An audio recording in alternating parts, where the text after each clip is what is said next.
All right, so we're going to start with the same question to tell us a little bit about who you are and what are your top 3 reasons for wanting to run for school board. Cool. My name is Ole Hongvanthong, and I am a city resident, and I am running for school board director. This is, for me, this is a tough question.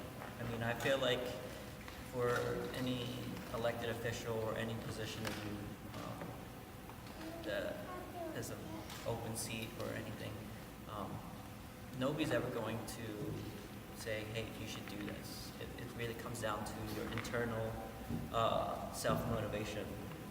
For me, I'm doing this because I want to give back to our community. As a mentor of students and entrepreneurs in our community, I found that I need to support our schools and our teachers, because the support I receive from school teachers and community members when I was younger has given me the opportunity to give back.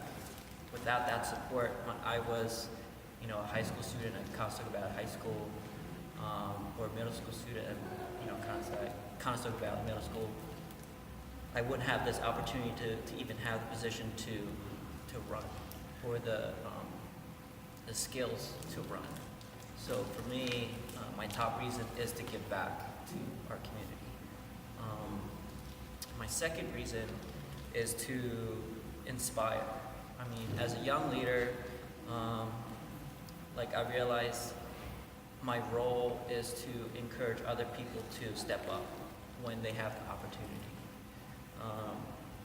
And as a young leader in a social media world, I realize that people are always watching me. So since that is the case, I have to continue to strive to be a good influence within our community. And we forget that we need to lead by example. So, with running for school board member, director, I have to do it first. So even if I don't win, Brandon is a great candidate. I support him. If I don't get the position, I'm still going to continue to support him, and I would like other people to support him as well.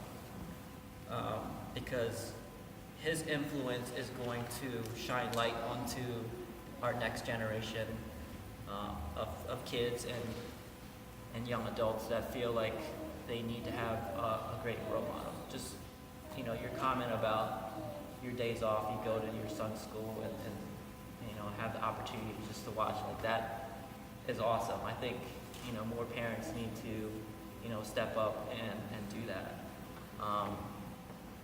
And you need to talk about that more, and I think more people need to realize we're all influencers in some way. My third reason that I want to run is just self-motivation. I feel like you should never stop learning, and this process of running for school board is teaching me something about our community. It's giving me the opportunity to have conversations with people I never would have had conversations with. It's taking me out of my comfort zone, and I'm learning something every day. And win or lose, I'm going to take the experience and move it and use it for my future endeavors. Cool. So you need to cut $2 million from the budget, not you personally, but as a school board, you're dealing with this. Raising taxes isn't going to be an option. So what are 3 to 5 things that you would present or want the board to try as either a way to save money or a way to generate revenue? I think that's a really good question. It's a very touchy subject for everybody. Your dollars are very important, and you would like to use it and save money on your own. But we realize our schools need the dollars to educate our students. So as an entrepreneur, I'm very I realize I have all these crazy ideas of ways to save money. But then having conversations with past school board members, having conversations with actual teachers, I've realized there are rules you have to follow to make sure that you're sticking by the agenda.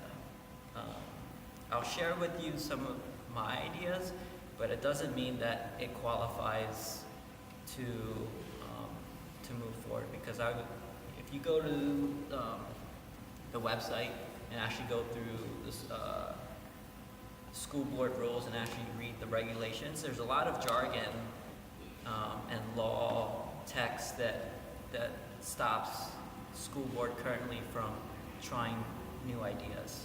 So I feel like until you understand the laws and until you understand the rules, you can't just expect that raising tax dollars is something that we cringe about. But here are some of my ideas. Create a alumni giving program, maybe reaching out to past alumni that 10 or more years that have graduated and asking them to donate back to schools. Being very persistent with that could probably encourage past graduates from McCaskey to help fund some of the programming that they receive. I think about my education, sitting in home ec at Costa Valley High School, and seeing how that has really it gave me a different skill set, and realizing that some of those programs are being cut now. If I would receive a donation form from my high school saying, hey, we would like to continue to keep home ec going, and if we don't get the current funds for that, these students would lose the opportunity to have that class, I would probably dig deep and donate something. So that's my first suggestion, to possibly create an alumni giving program. A second thought would be maybe just reviewing some of the programming that is in place currently and seeing if there are things that we can move around and support each other with the programming. The school district of Lancaster is a huge, sets of schools. Maybe connecting with other buildings and seeing hey, do you have funds in your account that you're currently not using but is in your savings that we can fund different middle schools? Just kind of working together, being more collaborative versus just saying, our kids go to this middle school and we're not having conversations with other middle schools.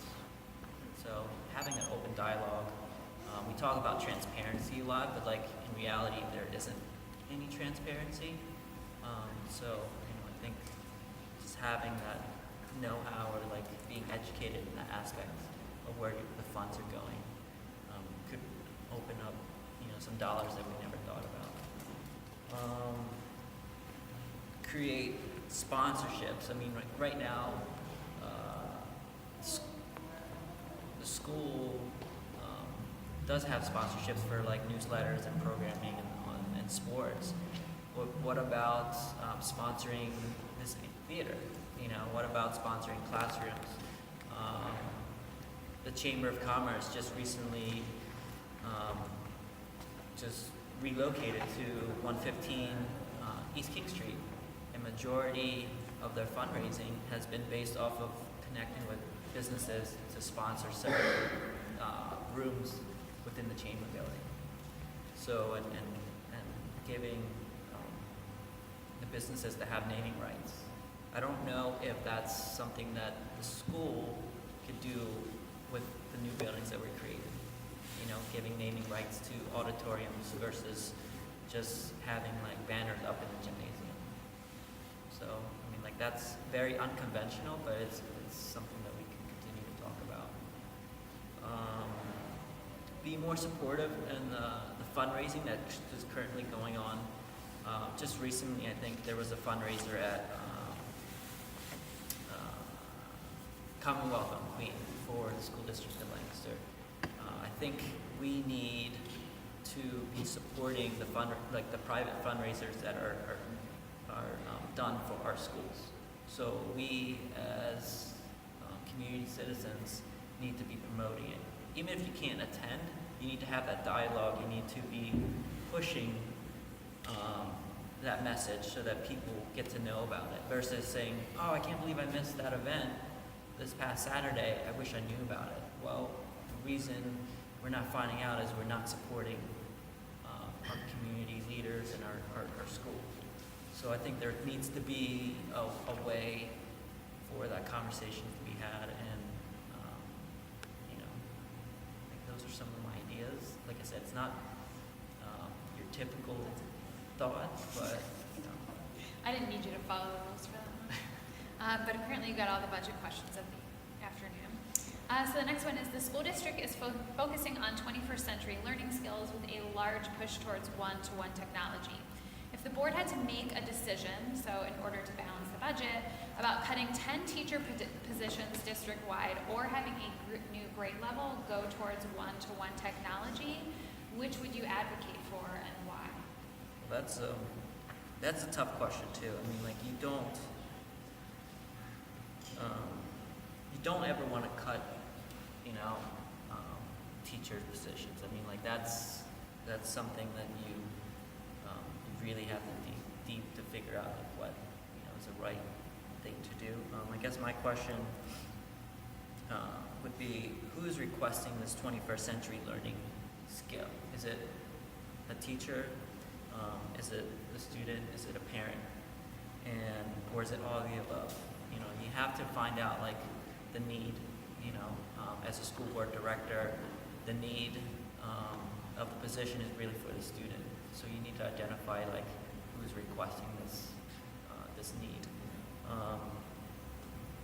And then once you find out the need, I would start the conversation with local technology firms and businesses. I would have that conversation because I would find out what their needs are from employment once these students, get out of school. Because you don't want to just evolve because you feel like you need a new iPad, right? Because like there's going to create like more of an expense, because the need is, oh, we need technology, so we should get iPads. Like, is that really a need? So that's why I said like we need to have that conversation of like, what is technology, and if you have the actual insight to the companies that are already currently hiring technology students and figuring out like what they should really be learning, And we have great examples of businesses downtown or in Lancaster County. I mean, we have Industrial Resolution, we have Aspire Ventures, ListTrack. I mean, like, we have amazing companies that are here that I'm sure if we had a dialogue and had a conversation with them, they would be willing to possibly tell us what, the skill sets the students need to really have to succeed with technology, or potentially be a donor, or potentially, donating the technology that the school is requesting that we need to have to meet the requirement. Because until we know firsthand the real skill set, like for a student to have the knowledge to get a job with technology, like how can you really like resolve it with just throwing money at it? So it sounds like you kind of want to get more to the root of why are we getting technology and what are we doing with the technology itself before making an actual decision, as opposed to just like this is what's put on the table. Correct, because I would not want to fire 10 people just so that we can get to new technology, but then not really knowing if the technology is actually going to enhance our education for our students to get the jobs that they need to get once they graduate. I mean, like, technology evolves so quickly. The stuff that you're learning by the end of this year, it's going to change. I mean, there's going to be a new platform, coming out. So like, if you're going to invest into technology, you better be investing into technology that hasn't been embedded yet.